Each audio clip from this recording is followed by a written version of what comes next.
Hello बच्चों, let us see the question. The question says that there are n urns, each containing n plus 1 balls, such that ith urn contains I white balls and n plus 1 minus I red balls.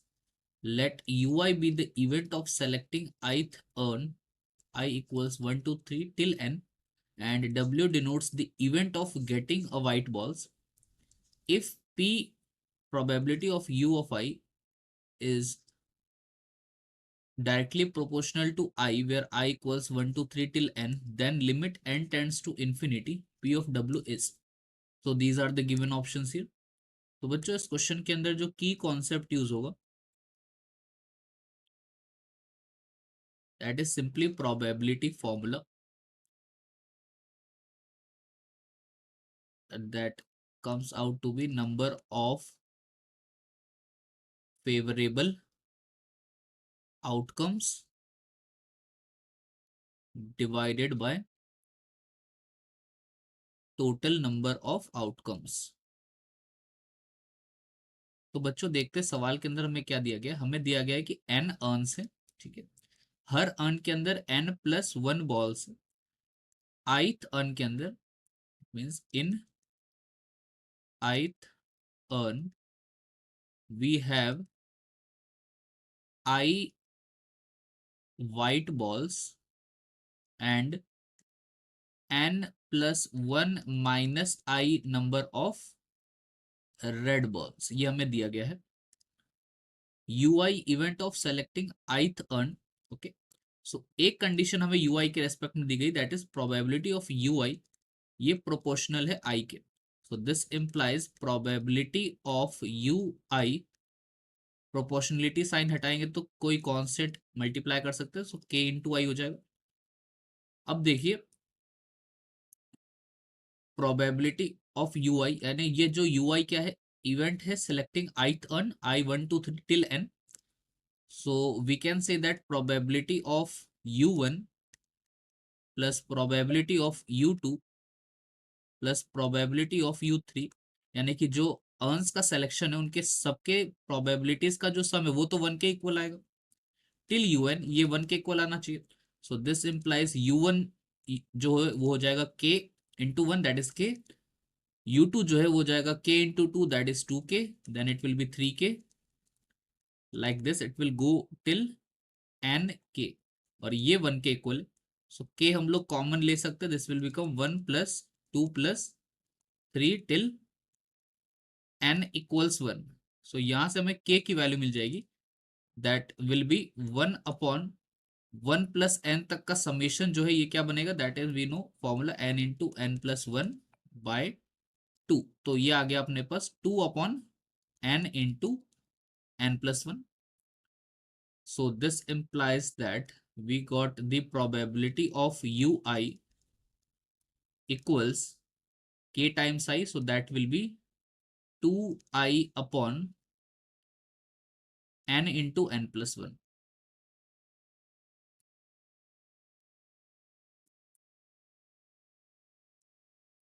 अब हम बात करते हैं जो हमें सवाल में दिया गया है, limit n tends to infinity p of w. So limit n tends to infinity p of w ये होगा क्या, that will be equals to limit n tends to infinity p of w में देखिए W जो है वो क्या denote कर रहा है, event of getting a white ball यानी व्हाइट बॉल.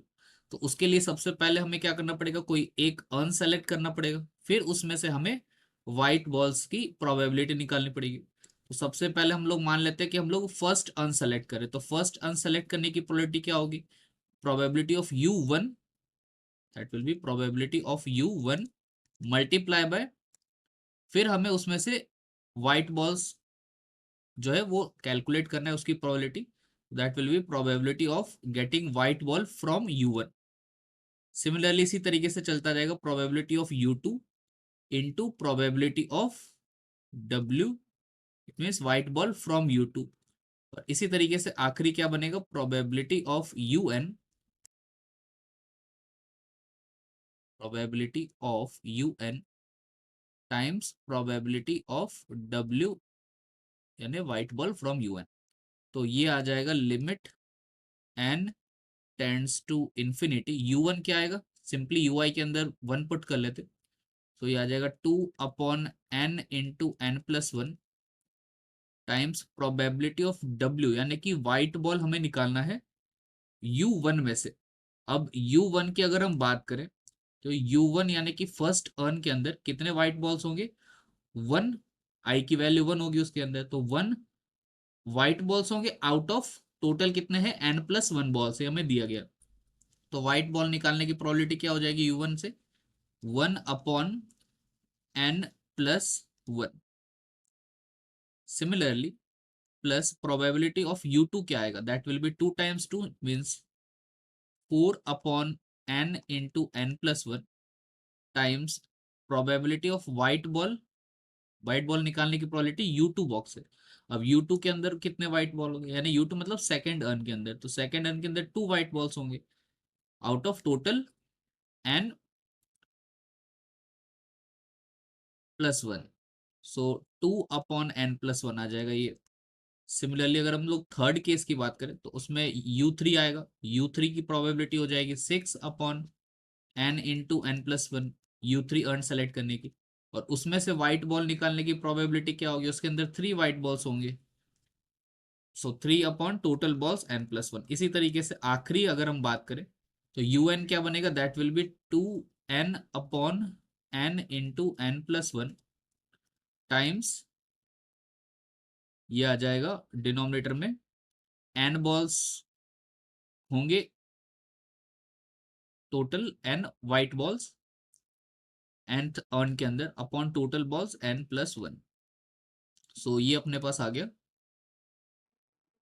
तो ये बन जाएगा limit n tends to infinity. देखिए न्यूमरेटर से हम लोग 2 कॉमन ले सकते हैं, तो 2 आ जाएगा कॉमन, डिवाइड में डिनोमिनेटर से n इंटू n+1 का होल स्क्वायर, ये कॉमन आउट आ जाएगा।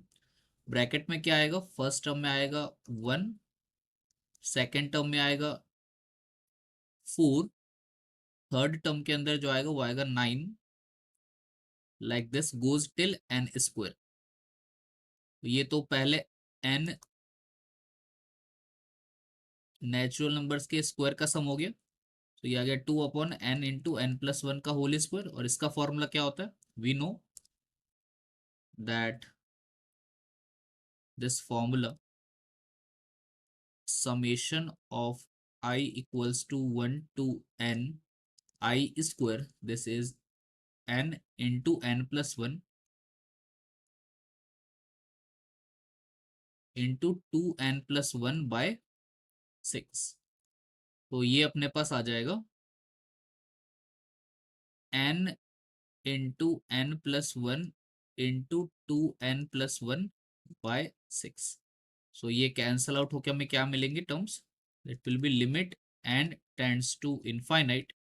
देखिए n n कैंसिल हो गया, n+1 एक n+1 कैंसिल, 2n+1 ऊपर बचेगा, और डिनोमिनेटर के अंदर हम लोगों के पास एक n+1 और एक 3 बचेगा, सो 3 times n+1।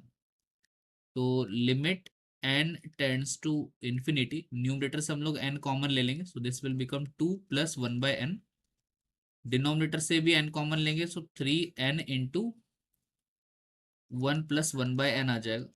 N N cancel out हो जाएगा, एन जैसे ही इंफिनिटी को टेंड करेगा 1/n जो है 0 को टेंड करने लगेगा, सो ये बचेगा ऊपर 2 और डिनोमिनेटर में 3 into 1, so that is 3, so 2/3 जो है हमारा आंसर आ जाएगा, that is option B. So hence option B is correct. Hope you have understood it well. Best of luck.